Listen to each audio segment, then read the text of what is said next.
Биз экинчи жеңди ушундай тартипте бычып алабыз. Мынакей кыздар, биз мынтип жеңибизди бычып алдык, даярдап. Мына бул жагы алды жагы. Эми биз кофтабыздын жанагы мен айткан алды жагын бычышыбыз керек. Аны кандай кылып бычабыз? Биздин кофтабызда көкүрөк бар, алды жагында, арт жагында көкүрөк болбогондуктан мен азыр ушул кофтаны түгүбүз ылдыйга карап турат. Кофточкабыздын түгү дагы арт жагынын деталинин түгү ылдыйга карап турат. Мен ушундай детальдан экөөнү бычышым керек. Мисалы, мынау биздин кофтабыздын жака жагы болгон болсо, мынау жак ылдыйдагы кофта мынау тигиштен баштап, мына плечевой тигиштен баштап, мынау боковойдогу экинчи мына боковойдогу тигишке барып уланыш керек. Ушул жакка тигилиш керек да. Бизде көкүрөктө мындай бири-бирине кайчыланган кофточка болуш керек. Ошондуктан бизде мына ушундай аркага окшогон детальдан азыр экөөнү бычышыбыз керек. Колтугунун оюндусу как положено оюлат. Бизде мына бел айланабыздын 108 см болгон бел айланабыздын 4/1 бөлүгү 27 болуш керек эле. Мен ушул жерде айтпай кеттим. Көкүрөк айланасы мына колтуктун тушунан келет. Андан кийин бизде бел айланабыз 108 см болгон, общий адамдын бел айланасы. Анын 4/1 бөлүгү 27 см болгон. Мен ошол 27 см бул жерден айтпай кетипмин. Мынакей 27 см болгондо бизде мындай ашыкча жер болуп атат. Ушул ашыкчалыкты мен мына арт жакта плечевой өлчөмдөн моюн оюндусунун ушул жеринен баштап, ушул тушка биз выточка салып коебуз. 1 сантиметрден мындай выточканын бийиктиги арт жакта 10 см, 11 см болот. Биз ушул аралыктан выточка алганыбызда бизде мына ушул жерден 11 см, 10 см выточка тигилет мына жерден. Бул жагына 1 см выточкага келгенде бизде мына колтуктун түбүндөгү кеңдик бир аз тараят. Ошондо көкүрөк айланасынын фигурасы чыгат. Ошон үчүн бул жактан 2 см, бул жактан 2 см биз выточкага киргизгенде юбкабыз ушул жерге тигилет. Мен ушул жерди сиздерге айтпай кетипмин. Азыр биз болсо кофтабыздын алды жагын бычыш үчүн кофтабыздын дагы көкүрөк жагы выточка болмок, если сплошной кофта бычылганда. Азыр бизде кофтабыздын көкүрөк жагы сплошной эмес, запахан деп коет, эми орусча ошентип атап коет экен. Кофтабыздын көкүрөк жагы бири-бирине кайчалашып кирип турат. Мындай кылып көрсөтөм сиздерге. Бийиктигине дагы 2 см бийиктик кошобуз. Себеби көкүрөгүбүздүн орду бар. Өзү 5 см кошушубуз керек, бирок бул жерде бизде сборка болгондугу үчүн сборка өзү көкүрөккө кеңдик берет. Ошондуктан мен ал сборканын расчетун алган үчүн көкүрөгүнө 1-2 см мына желке жактан эле кошуп коем. Бул жер көкүрөк алдыбызда ушундай эле бычылат. Бул жактан бизге мына моюн жактан эле кошулат.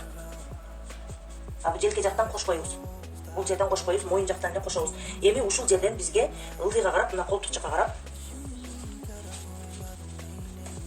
мына жер биздин моюнубуз боло турган болсо, бизге азыр мындай кофта керек болот.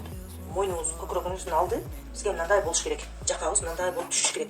Ушул жерден бизге сборка берилиш керек. Ал эми сборканы болсо биз бул жактан чыгарабыз. Мынакей кыздар, биз бул жерден мынау сол жактагы желкеден бул жака сборкасы менен мындай кофточканын алды чыгыш үчүн мен бул жерден жогоруга карай, мына биздин плечовойубуз белгиленип турат. Бул жерден дагы жогоруга карай мен мындай түз сызык сызам дагы, мына желкенин тигишинен жогору карай.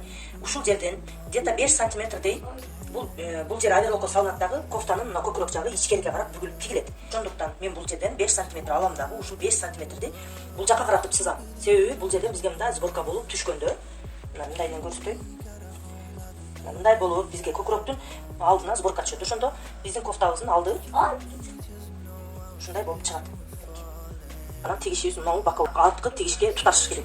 Ошон үчүн ушул жерден мен жанагы алган 5 см ушул колтукчага чейин мындайдан чийип алам.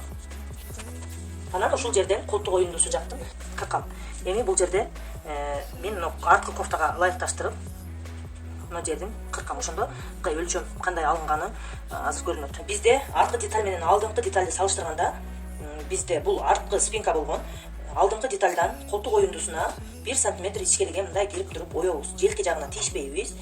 Жана жеңди кандай ойгон болсок, ушул жерден дагы ошондой оёбуз. Ошон үчүн ушул жерди мына 1 см аралыгында ушу колтуктун да оюндусун алып салабыз. Мындай размерде материалды алып салабыз. Ошондо биздин бул колтук жагыбыз болуп эсептелет. Колтугубуздун оюндусу дайыма ушундай болуп оюлуш керек өзү. Мынакей кыздар, бизде азыр мынакей мындайдан көрсөтө турган болсом, мына оң жагынан бул арт жагы, А бул болсо жанагы биз сборка берип оёбуз деген алдыңкы жагыбыз. Мына жерден мына көкүрөк жактан ордуп чыгып, мындай сборка берилиш керек. Мынакей кыздар, биздин кофточкабыз примерно ушундай бычылды. Бул эми оң жагынан көрүнгөндө жакшыраак көрүнөт. Мына жерде примерно складканын ордун ушинтип белгилеп койдум.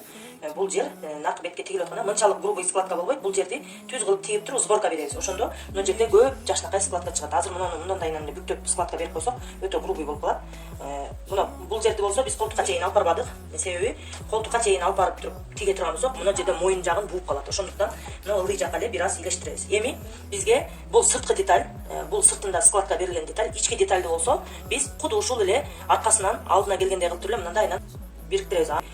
Ал ичинде калып кетет. Ошон үчүн биз ал детальды бул бири-бирине мындай кийилишип атат. Ошол үстүнкү катмары сборка болот бул жагы. А ички жагы болсо мына жерден эле мындайынан кофточкасы бычылат. Мынакей кыздар, биз кофтабыздын ички жагын, андан сырт жагындагы бырыш болуп түшө турган жагын өкөн тең ушул жерге расчеттоп алдык биринчи. Биз анан калганын примеркада дагы көрүп, примеркада дагы оңдой турган жерлерин карап оңдойбуз. Себеби бул запахан болуп тигилген көйнөктө мына көкүрөктүн ордуларынын расчетту чыгыш кыйыныраак болот. Если мындай выточка сала турган көйнөктөр болсо, анда 5 примерка кылып кетсек болот эле. Азыр бизде жакасы примерно ушундай болот. Өтө жак жайбасын деген.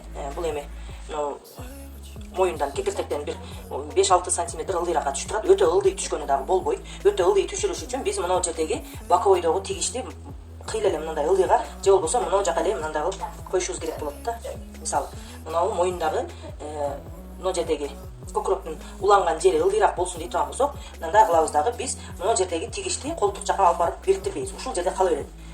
Биз дагы карап көрөбүз. Если көкүрөк өтө эле моюнга тирелип калса, анда биз мына сырткы детальды ушул жерден өзгөртүшүбүз мүмкүн. Ошон үчүн сөзсүз түрдө мындай кофталар тигип атканда примерка керек. Мен мына желкелерин туташтырып, анан кийин кофтаны кийгизип көрөм, анан көкүрөгүнүн расчетун чыгарып туруп, ошол жерден складка берем. Бул уже модельдештирүүгө кирип кетет. Ошондуктан ушул жери бир аз татаалыраак. А эгерде жөнөкөй эле сплошной кофта болгондо, анда көкүрөктүн расчетун чыгарып туруп, выточканы коюп туруп эле желкелерди жабыштырып сразу бириктирип тигип кетсек, анда оңоюраак болмок. А бул модельдештирүүгө кирип кеткенден кийин, ошон үчүн бул жерде бир кыйла өзгөрүүлөрдү киргизиш керек. Мына желке жагына бир аз сборка бердик, себеби баары эле сборка мына көкүрөк жагынын ылдыйынан чогулуп калбасын деп, мына желке жактан дагы бир аз 1-2 складка бере турган болдук. Бул жагына дагы ошентип складка беребиз. Бул ошол көкүрөктүн расчетуна. Андан кийин анан моюн оюндусун, анан уже кийинки примеркада көрөбүз иншаллах. Кыздар, мына ушинтип биздин көйнөгүбүз даяр болду. Бирок тигүү процесси тилекке каршы видеого тартылбай калды. Кардар келип шаштыргандыктан.